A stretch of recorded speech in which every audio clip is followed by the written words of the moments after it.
Ô, Fabião, você falou no seu Insta sobre Itaúsa. Inclusive, você falou que iria comentar aqui sobre Fala Itaúsa. de Itaúsa. Eu quero, na verdade, fazer a seguinte provocação. Manda bala. E esses dividendos de balinha vão melhorar ou não vão melhorar? Porque é o que todo mundo tá esperando, né?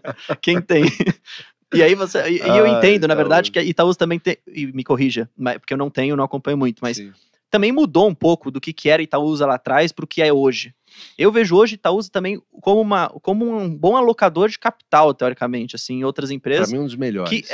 Que, na verdade, talvez até no curto prazo, eles não estão olhando muito pro dividendo de hoje, talvez pro dividendo lá da frente. Como que você vê assim?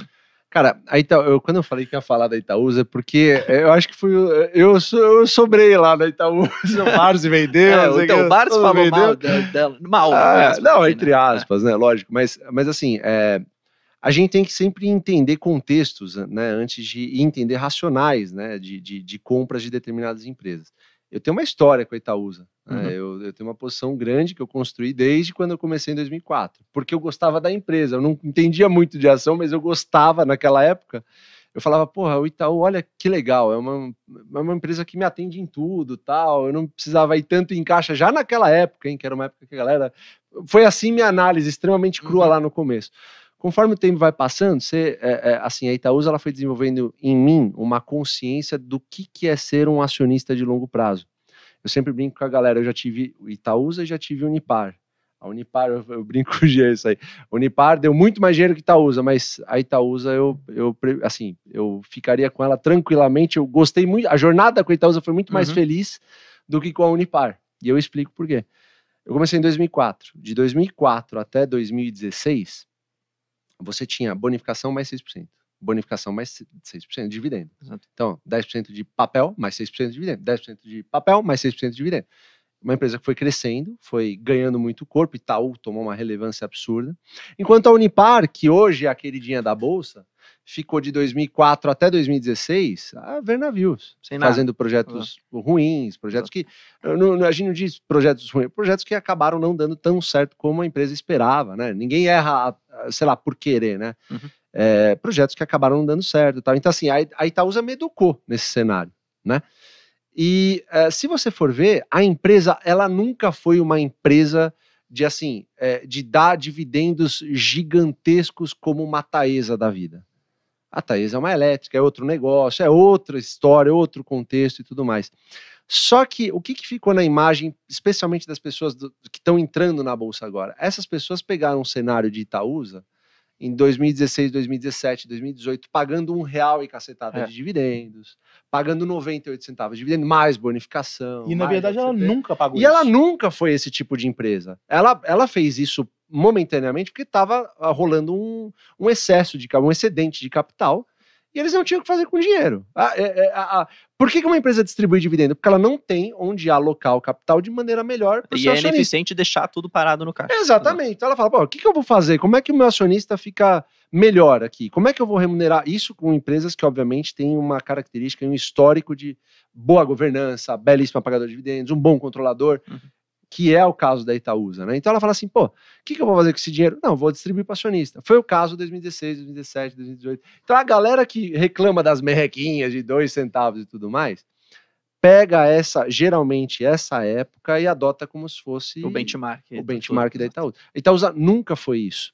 Para mim, é um caso clássico, até o Setúbal falou hoje, inclusive, uma coisa que eu também, como acionista, vejo. A Itaúsa, para mim, é um caso de dividendo e crescimento, porque é uma empresa que dá cerca dos seus 6% ao ano, costuma dar bonificação de 10% agora, ao ano, acabou soltando uma subscrição de capital e a justificativa do controlador foi que o melhor emprego do capital agora, que vai ser fruto da subscrição, é justamente para pagar a dívida.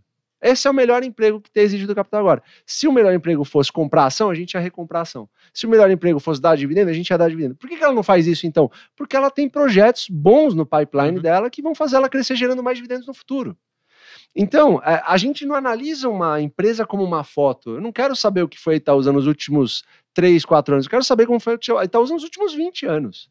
Agora, estou comprando Itaúsa. Hoje eu não estou comprando Itaúsa, mas tem um preço, e ano passado aconteceu isso, abaixo de R$8, alguma coisa que aconteceu, ela pagava muito mais de 6% ao ano de dividendo. Por que ninguém fala isso também? Então, assim, eu não quero...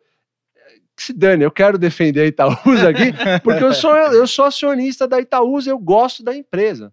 Eu não estou dando recomendação para ninguém comprar. Se você acha que o dividendo é pequeno da Itaúsa, não compre Itaúsa. Agora, eu sou acionista, eu quero ver a empresa bem e eu sempre vi a empresa bem. Ela me educou no mercado de capitais. Brunão, estendi demais, mas eu preciso falar que tava engasgado. Não, tá ótimo. Então quer dizer, calma aí, então quer dizer que você não acha que a gente tá aqui de camarote. tá engasgado, você não acha que é uma holding de chinelinho? Não, eu discordo do Barsi. O Barsi, assim, o Barsi pra mim é o Pelé dos negócios, é meu professor, meu mentor, eu não tenho como falar mais elogios ao Barsi do que eu sempre falo. Mas assim, eu acredito que o contexto do Barsi era outro nesse sentido, ele tem posições maiores em outros dois bancos, no caso o Banco do Brasil, o Santander, e não tinha uma posição tão grande de Itaúsa. E ele acabou se desfazendo. E ele tem um racional que deve ser extremamente respeitado. A galera, Brunão, é muito, muito emotiva. Então, assim, o Barsi fala que, pô, ele não compra por causa disso, e a galera replica. Vai saindo como se fosse só o que posso fazer. Eu fico imaginando a galera, tipo assim, a gente vive falando isso nas nossas lives. O Barsi falou que comprou o IRB. O Barsi, ele tem um capital gigantesco, ele já passou por tanta coisa, ele tem uma paciência que você que está desse lado e está começando agora não tem. Exato. O IRB, ele estudou isso. Vamos supor que o IRB dê certo daqui a 9 anos. Será que você que está em casa, que comprou o IRB, vai aguentar ficar 9 anos? Eu duvido. A maioria perdeu. Eu duvido. Não, e ele, de novo, ele tinha, como você falou, o capital dele não estava só em IRB. É um pouquinho. Tem um monte de gente que colocou tudo em IRB. Só porque, aí, o cara coloca tudo. Aí você vai perguntar, o Barsi tem 0,2. Zero não é nada, exato. Brunão, ó, uma coisa que eu falo para todo mundo que tá nos assistindo agora, a gente deve ter ações da nossa carteira que a gente gostaria de levar pra guerra. Porque em algum momento vai dar coisa errada, em algum momento as empresas não vão performar de uma maneira tão boa, em algum momento vai ter algum erro em algum projeto. Então sempre pensa antes de comprar uma ação, pô, se essa empresa cair pela metade dos dividendos, eu vou estar na guerra com ela, eu vou estar comprando mais, eu vou aumentar meus aportes. Eu tenho o Barsi me ensinou a ter um objetivo em meta em número de ações. Eu não atingi minhas metas em número de ações da Itaúsa ainda. Então, caindo mais, eu estarei lá fortificando minha posição. Essa é a minha opinião, ninguém tem que concordar com isso. Isso é o legal do mercado de capitais. Não, e de novo, e se todo mundo só tivesse a mesma opinião, não tinha mercado, né? Exatamente. Se todo mundo gostasse de Itaúsa, de quem que a gente ia comprar Itaúsa? É verdade, exatamente. Então tem que ter gente querendo vender também, se for pensar. Não, Né? e até eu ia só falar. Eu ia só falar que assim. Engasgado de Itaúsa, eu percebi, eu falei, cara, eu tenho que perguntar de Itaúsa, porque ele falou que ia falar. Cara, eu abri Itaúsa, você fica rolando de gente falando, mas o Barsi vendeu Itaúsa, você não vende Itaúsa. Eu não vendo Itaúsa, não sei como vocês querem que eu diga isso. Vai lá. Não, é porque a gente tem boas empresas que nem sempre são um bom investimento por causa do preço. Eu acho que é o caso de Itaúsa. Se a Itaúsa é uma excelente empresa, sim, e ela pode ser um bom investimento, mas vai depender do preço.